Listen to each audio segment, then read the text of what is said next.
Hello and welcome to Mediumship Matters with me, Hannah McIntyre. How are you doing? Very, very, very, very excitingly, over the weekend we hit 100,000 downloads of this podcast. 100,000! I can't believe it. Thank you all so much for all the support. Those of you that have gone on to buy me a coffee and bought me coffees, or Kathy bought me 3. Those of you that support the podcast monthly. Those of you that share, that leave reviews, that follow the podcast, that share the social media posts. Thank you. Never in my wildest dreams did I think this would be a possibility. And here we are. So pretty amazing. And I've still got so many ideas coming in and so many different ways that I want to do things and things I want to cover. So I'm really looking forward to season 3 and getting all that information out there. And while I remember, just to let you know, there is one space left for January Folkestone retreat. So please do get in contact if you'd be interested in possibly joining us. It's only because we've had a cancellation. It's normally sold out way before now. So we would love to have you with us. It's such a good time. Several nights in a hotel with all our meals fully catered and private rooms and lots of fun, like-minded people and experiences with the spirit world, which is always amazing. It's always really good fun. And also because January is a very exciting month, I also still have spaces on my Elevate course for January. So if you are developing, you've been working with the spirit world, you're not a complete beginner and you're ready to work hard, face your fear and take it to the next level, we would love to have you with us. And there's UK morning ones and UK evening ones for that, to try and accommodate all time zones, or as many as possible. So please do pop over to my website and have a look, because we would love to have you with us. And those courses are included in the mentorship program if you join the mentorship program by the end of November 2022. So would be great to have you on that too. We've got a lovely little gang of people there. So that would be good. Right, enough with all that stuff. What do I want to talk to you about today? I've been teaching at the weekend beginners mediumship, and I love teaching anyway. I love working with everybody, but I love going back to the beginning with students and just giving them that little taste of the spirit world for the first time. And I had a really amazing group. It was lovely. And it's very interesting because in that group we had some people that had worked with spirit before and gone away from it and were now coming back, and some people that were completely new to it, and one lady who by her own admission is a skeptic and came. I don't know why she came. She just felt a calling to come, and she came, and she'd been for readings and she'd watched mediums work live.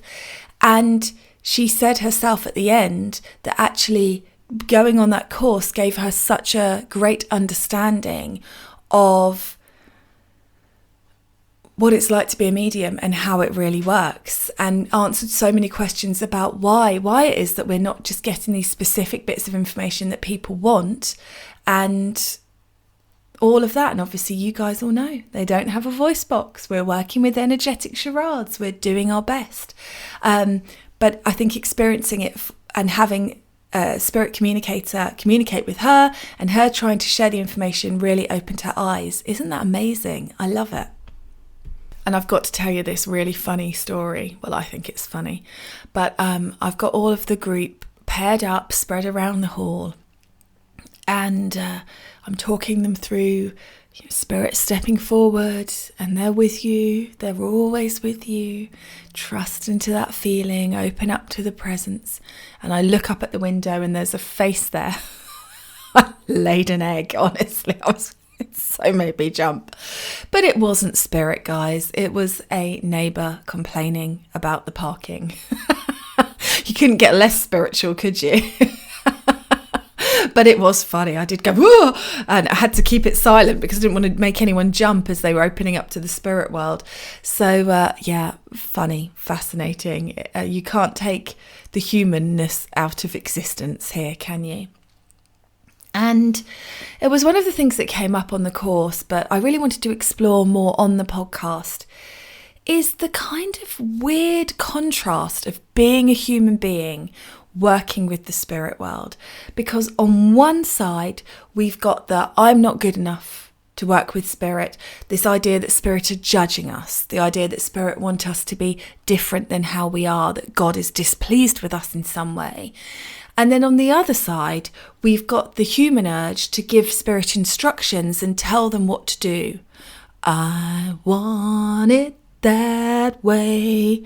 And the weird contrast of those two things in that we're trying to reconcile in our spiritual experience.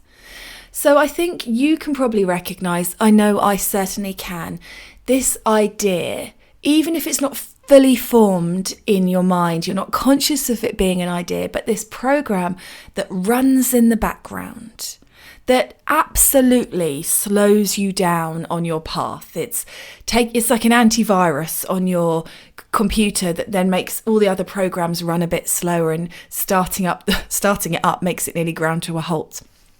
So this idea that we are not good enough to work with spirit, that spirit are watching us and judging us, and that we need to be better to work with spirit or to move into the spirit world.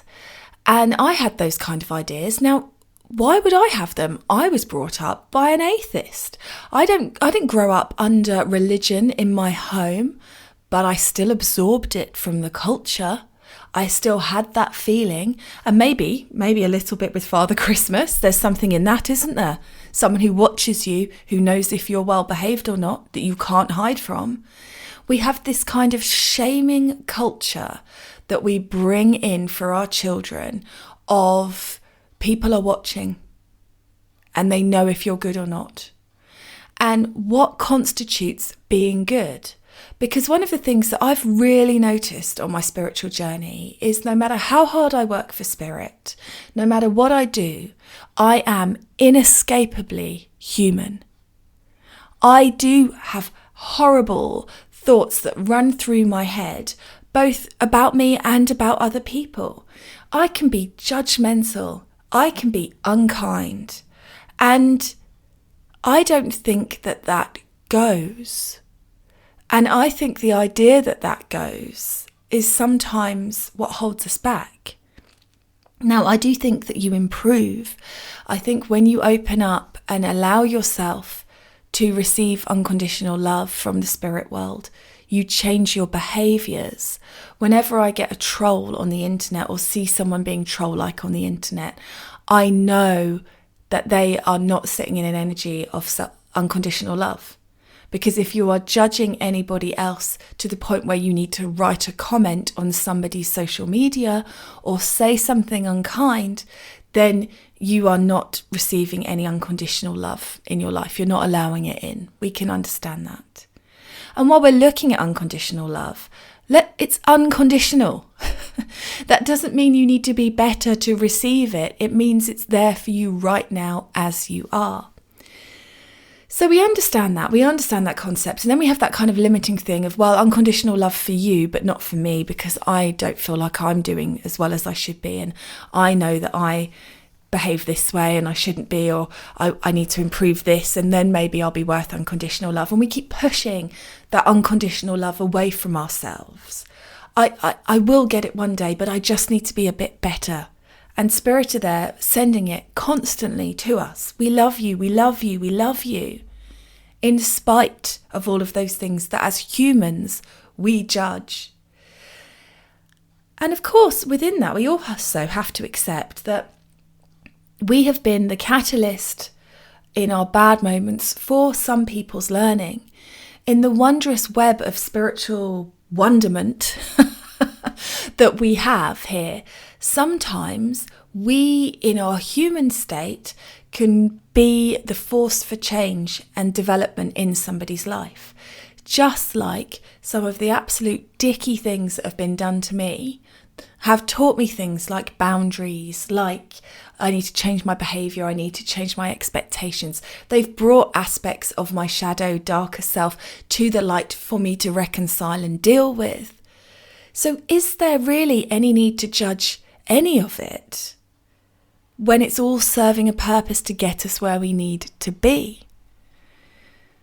So if you can't change the fact that you're human, and you can't change the fact that no matter how much you meditate, you're still going to have moments where your humanness is there, because it's not about escaping being a human. That's not the journey here. The journey is about being human, not being a spirit.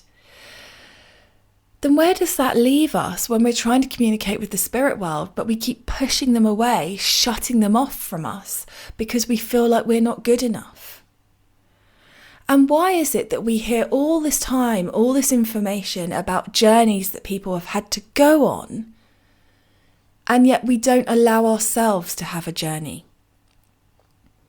I was watching I'm a Celebrity because I love it. Every year I love it, even though the animal eating makes me but apart from that, I could never drink blended anything. Anyway.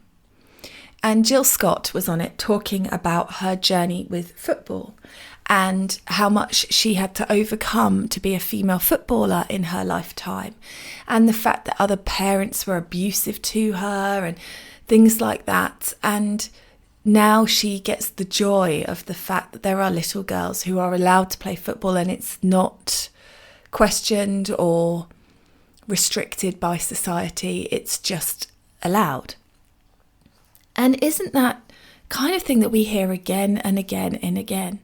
People telling their stories. And I know that I've said to you before, if you want to be a medium, you have to love stories. You have to love people's stories.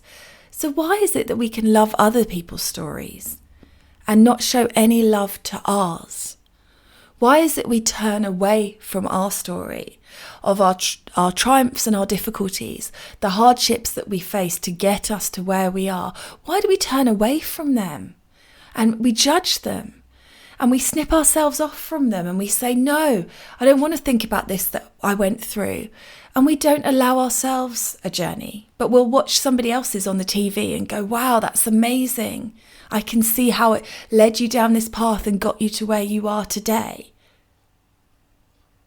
And why is it we are so unwilling to show certain people forgiveness and other people have it with ease? Is that a taste thing? Is that an energy thing? Or is it a judgment on different scales of what's right and what's wrong? And who are we to have that judgment? And as with all spiritual truths, you're only judging yourself, aren't you? In judging somebody else, you're only judging yourself. It's complicated, isn't it? So complicated. So we're there and we're wanting to communicate with spirit, and spirit are there, spirit are around us, and they are holding unconditional love. And as you open up to that unconditional love, you do start to change. And you start to prioritize yourself. And that is the key to everything. Because I can tell you that I do not give a rat's bum what other people are doing if it's not harming anybody else. I don't care. Do what you like. And the reason I don't care is because I allow myself to do what I like, because I know that spirit love me. And I know that they love me when I'm being spiritual and I'm doing this podcast. And they love me when I've drunk too much wine and I'm crying about RuPaul because I love him so much. They love me when I'm being unkind and difficult and stubborn to my husband. And they love me when I'm being giving and fully in my spiritual self and spreading some love. They love me regardless. And that has given me the permission that I needed to be a human being. And then we're pinching ourselves off, but they won't communicate with me, will they? But they will. They don't care. And as you start to do what you want and you allow yourself to be who you want to be, and that freedom creeps in slowly, slowly, slowly, you'll suddenly find that you feel happier and that communication with spirit is easier. And the only person that's been cutting you off from it the whole time has been you. The only person that's been preventing you from walking forward on the path and taking what you want is you. It's interesting, isn't it? And then the flip side that I talked about, what feels like ages ago, which is we believe that spirit are there and they're judging us and they're telling us we're not good enough, and they're saying it's normally in a Bible quotation, you didn't love your neighbour, you have sin, you can't cast the first stone, and all of that's absolute poppycock. And then we are also feeling that we need to control them. And I mean, even just the idea of spirits being trapped and us, spirit needing us. Spirit don't need us. Spirit have infinite power, infinite potential. We need spirit. Spirit don't need us. And it's just fascinating to me how we limit it and we control it. And I hear people saying things like, tell spirit this is how you want to receive it, and tell spirit this is... They know how you are open to receiving it. They know that if you can be open and you can have as many valves open to receive information from them in as many ways as possible, you can have this beautiful, multifaceted, multicoloured, multi-experience with spirit that blows your socks off. And if you start directing them, all you are really doing is directing your valves to how you are able to receive it. You are not changing the information, you're changing how you are able to receive it. I was talking to some people the other day about all the different clairs and all the different ways of receiving energy, and explaining that if you remain open, you can have one bit of evidence that you get in so many different ways. And that's how you get that true unfoldment of information from spirit. So you might start, for example, with the taste of gingerbread. And as you experience a taste of gingerbread and you say, because you always have to get it out of your mouth, you have to say what you're getting. As you say, I'm tasting gingerbread, you then feel the love from this gingerbread, and you see it's a memory that you used to make it together, and this was actually something that your grandmother really looked forward to, and you're feeling her excitement, and you're seeing the memory play out of them together every year making the gingerbread.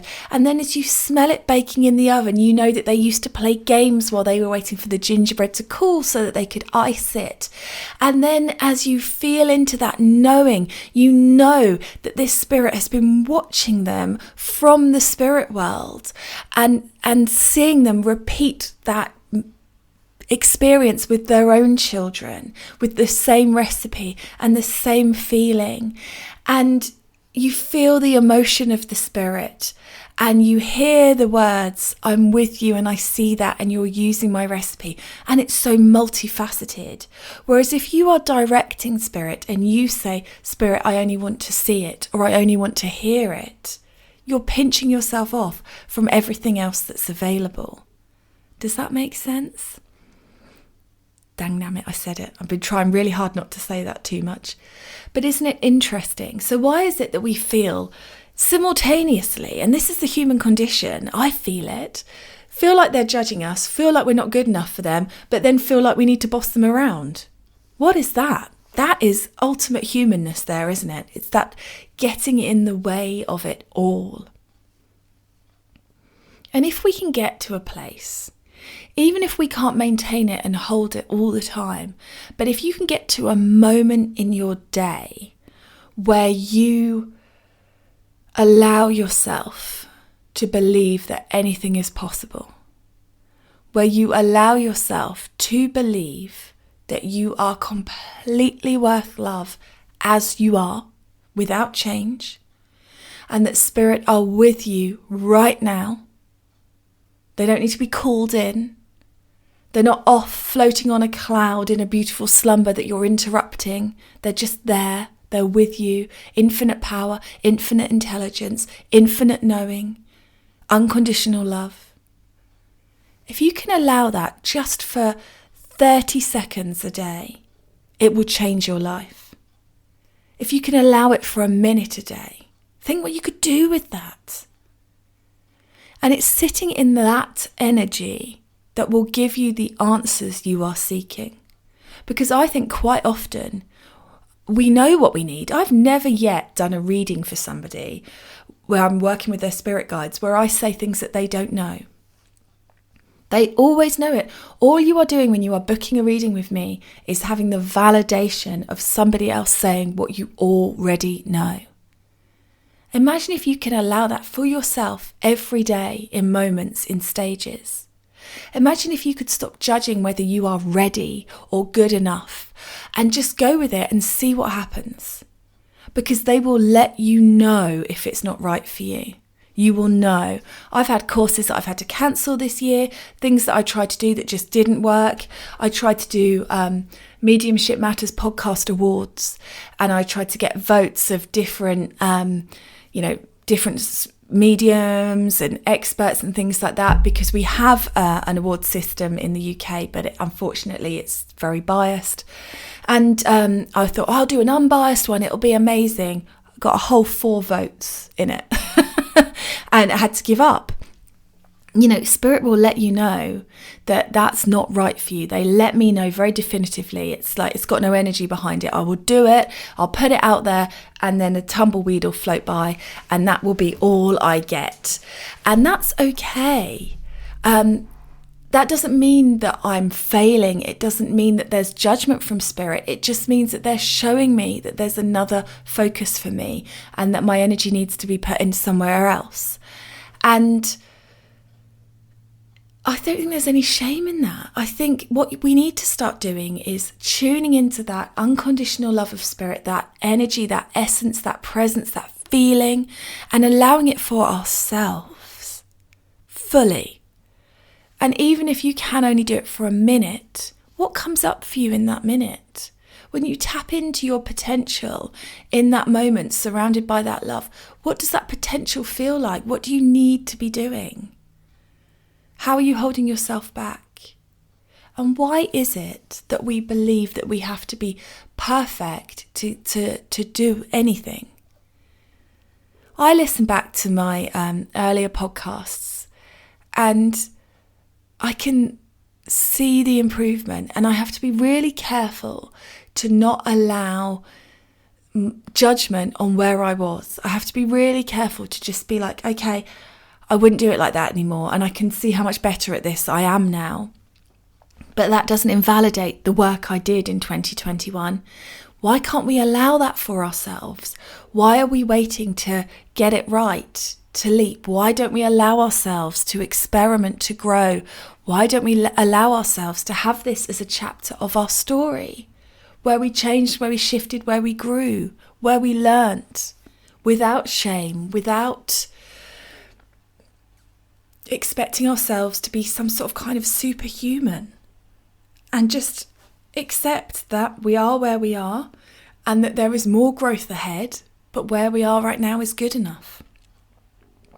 And Spirit love us. And Spirit are amazed by us. And Spirit see our humanness and they accept it. You're still worth so much.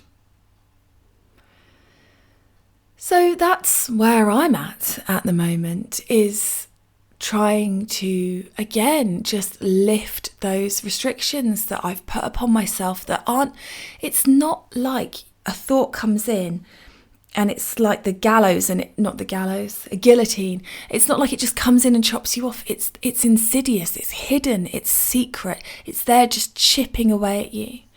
I heard Davina McCall being interviewed on the radio about the menopause the other day. And she said she'd never been nervous of driving at night. And then all of a sudden, she wasn't thinking, I am now afraid to drive at night. She was thinking things like, I'll go out in the car now before it gets dark. So it seemed like an empowering, organised thought. But it was only when she tuned into it that she realised that it was fear-based and that it was a restriction. How many thoughts a day are we having where we're not really listening to the energy behind them, where we're not really paying attention to the restriction that we are putting upon ourselves with our ideas? And how much is that idea that we need to be different for spirit and good enough for spirit stopping you from stepping forward? And why is it when we get to a certain stage in our experience, when you look at the front runners, the mediumistic front runners that are out there with the hundreds of thousands of followers, why is it they can never say, I don't know the answer to that? Why is it they can never show you their humanness? Why do they hide behind propagating the I'm so spiritual dialogue, I'm so amazing, look at me, I'm doing this, I'm doing chanting, I'm doing this, I'm doing that. Why are they not being in the, yes, all of that stuff is good, but speaking about the truth of it as well. But I am also flawed. I am also tired. I am also nervous. I'm also judgmental. I've been cutting myself off. So I've been very much recognising where I've been cutting myself off and limiting myself recently. And I have no doubt that I will do it again, because that is the human condition. To err is human. We will err. We will get it wrong. We will limit ourselves without even consciously meaning to. We will cut ourselves off from the divine spark of light that we are, from our own soul, even though we know it's part of us, just because we all believe that we need to be different. But what if we don't? What if we just need to be us? And we need to allow ourselves to be loved. And we need to allow ourselves to choose us. And we need to love ourselves enough to pick the journey that we want and the experience that we want. Then we will find that we can have everything we want and more. And that Spirit were there beside us the whole time, saying, take it, it's yours. And the only person that was stopping us was us. Something to chew over. I hope you've enjoyed today's podcast, and I hope that it's motivated you to think about your relationship with Spirit and your relationship with yourself, and surrender into it a little bit more. Surrender is a process, it's a journey, and I hope it takes you forward. Let me know what you think, as always, and if you've got a question, podcast@hannahmedium.co.uk, and I will catch up with you all again soon. Have a great day.